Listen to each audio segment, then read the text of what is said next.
Rachelsey went to the movies. So it's just Rachel at the movies. That's my point. It's not Rachelsey. Okay. I went and saw The Call of the Wild, starring Harrison Ford and maybe a dog. We'll get to that later. Kelsey, why didn't you go? Well, I thought the trailer looked pretty sappy. I didn't really feel Harrison Ford's role in the movie. And then also, I remember the book is basically, I've read the Jack London book. It's basically about a dog that becomes a wolf again. And I read the book, and I didn't really appeal to me. I mean, I get why he wrote it, and he wrote 2 books of similar nature. One was that, and the other one was the other. White Fang. Yeah, it was the opposite of that, White Fang. And I don't know.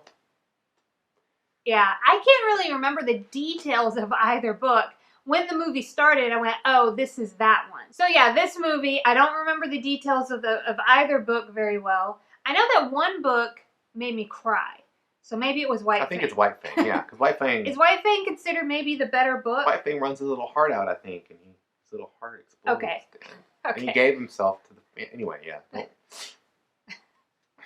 So Call of the Wild stars Harrison Ford, based on the Jack London book of a dog that, through many different changes in its life, begins to hear the call of the wild, which is from his ancestors, the wolf. The wolves, whatever. Well, sorry. Go, wait, or skip.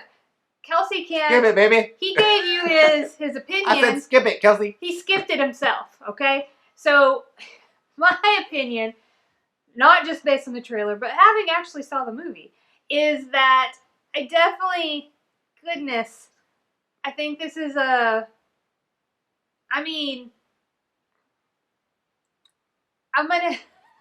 think it's like a wait/skip. There's nothing like where I'm like, oh, you need to see this movie. So I guess I can see why it got high reviews on Rotten Tomatoes. It was made well. It was really pretty. I actually thought that there was a lot of good, positive messages from the life story of Buck the dog throughout the movie. That when I was a child and read the Jack London book, that I probably didn't pick up on, having not had life experience yet to need to know any of that kind of stuff. But as an adult, it did. I was like, oh, Buck went through some stuff. And so, but I don't know. It wasn't particularly deep or great. Harrison Ford was just okay. I think it would be useful for the audience for you to reveal also, why did you go see it, Rachel? Well, it just worked out. I really wanted... You were looking for a way to stay busy? I really wanted, a night out of the house. And, yeah, we were fasting that day, so I wasn't eating. I mean, we do everything real fast. And then I wanted to, fill my time so that I wouldn't think about wanting to eat. I was already dressed because I had gone somewhere else earlier in the day. So you're like, well, I'm already dressed. I guess I can leave the house. And honestly, when Rotten Tomatoes it got kind of decent reviews on there, I went, oh. And then I looked ahead at what was coming out, and I was like, well, if I don't see it now, I'm not going to see it. So that's why I went and saw it. Spoilers. So my first spoiler is that when when the movie starts and you meet Buck on screen for the first time, it's going to be off-putting because it's very clearly CGI. There is computer-generated something involved. It is not just a dog, which surprised me because The Call of the Wild is much like another movie that we saw, which was Spirit, or Spirited Away, I can't remember. But remember Spirit, the movie about the horse? And then we watched an entire movie with no words? Horses just went to each other? Yeah. So, the dog, Buck, and the other dogs in this movie, there's no voiceover, there's no, whatever. It's not Milo and Otis, where you have 2 voices for the whole movie as they go on their adventure representing the dogs. Talking too? Are those babies? But aren't there also dog movies where they talk? Not with that name. So you might think that they would just use a dog, since it doesn't need to talk or anything like that. But I guess they wanted the dog to maybe have some more expression. Also, Buck is much kind of like Clifford the Big Red Dog. Like he's bigger than the average dog. But not like bigger than a house. Not like bigger than a house. So like just like, you know, just a little bit bigger, really energetic, fun, smart, gets into a lot of trouble. And yeah, so that like the computer, but I did get used to it. I got used to it. Buck the dog is very lovable.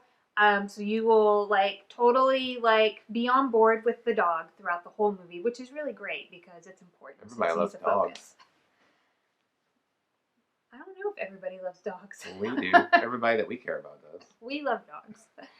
Yeah, so this movie, here's the things that I liked about it. I did find ways to identify with Buck the dog. You know, Buck starts out and he is a slave to his like own passions and desires. And that's ultimately what leads him to lose like his first family, because he loves food so much that he can easily be like tricked into getting into a stranger's like truck and being taken away and sold. And so, but like that was what got Buck into trouble. The reason he was out of the house is because he ate like all the food for something. Although I would say it was clearly their fault because they knew that Buck did this and they left the food unattended outside. I feel like that's on them and some poor training. Because it is a dog, right? So the movie is personifying Buck so that we can identify with him. But then again, he is just a dog. But yeah, being a slave like to his own passions, and he learned later on like Anakin, how to be connected, how to work in a team, and that's when he became a sled dog. And he learned that, you know, he had this really great owner who, like, you know, told him, like, Buck, like, we all fall together, but we all get up together. The arc for Buck, I guess, throughout the movie was really good. It's like in Batman where he's like, why do we fall, Buck? No. Buck's like, get back up. And so then Buck has to learn, like, he has to learn to listen to the voice inside. Like, he develops his intuition. His is visualized by a black wolf who leads him to make the best decisions for his journey. And so he ends up, like, having changes in his life that allows him to learn new things about himself. And that reminded me of my own life, how sometimes, like, God brings into my life, like, there wasn't anything wrong with the thing I was in. So, like, when he was a sled dog, it was great. Like, it was all wonderful. But that changed. And it was time for him to move on to something else so that he could learn something new about himself.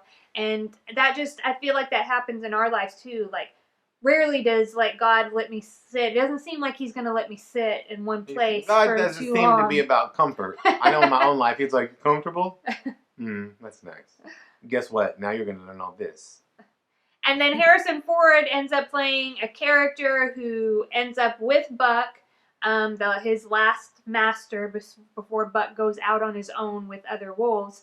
And his character is an alcoholic and struggling over the death of a child. And, you know, through his relationship with Buck, he learns, it's like at the very end where he learns he can let go of that, and he's ready to, like, go back home. So yeah, it had, like, a lot of really great messages in it, but it, you know, I don't know, it was just, I don't like when movies aren't authentic. So, like, they're up in the Yukon, and, It like, looks like a cartoon. Somebody fell in the ice, and then, like, they get out from under the ice, and they're not injured. Like, they're not suffering from freezing. It was my understanding that if you fall under frozen ice in the winter, I don't know, the Yukon seems like a really cool You place. almost immediately.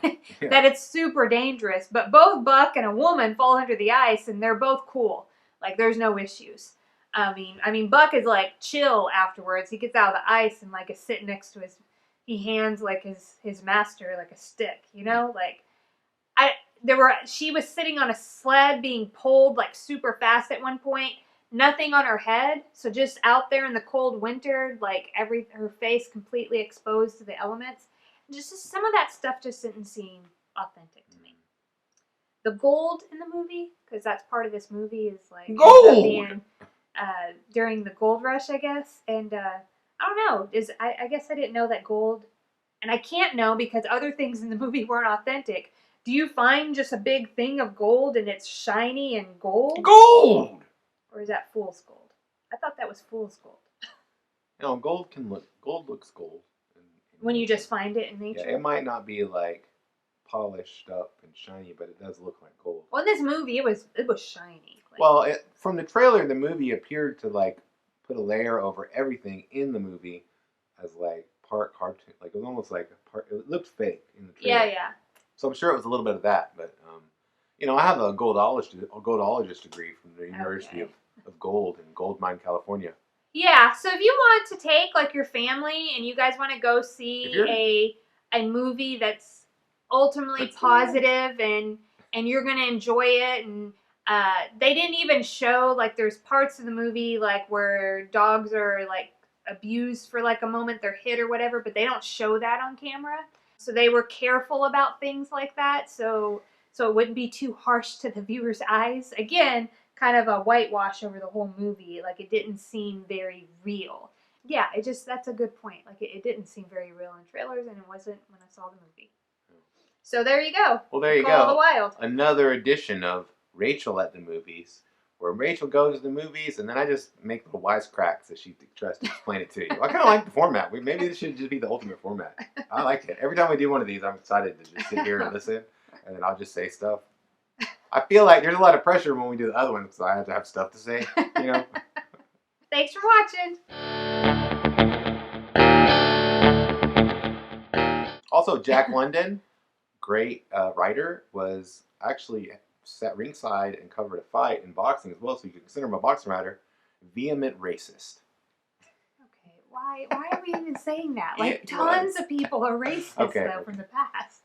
I'm just saying, it's something that sticks out of my head because he was all about Jim Jeffries beating Jack Johnson because of race. You can cut that.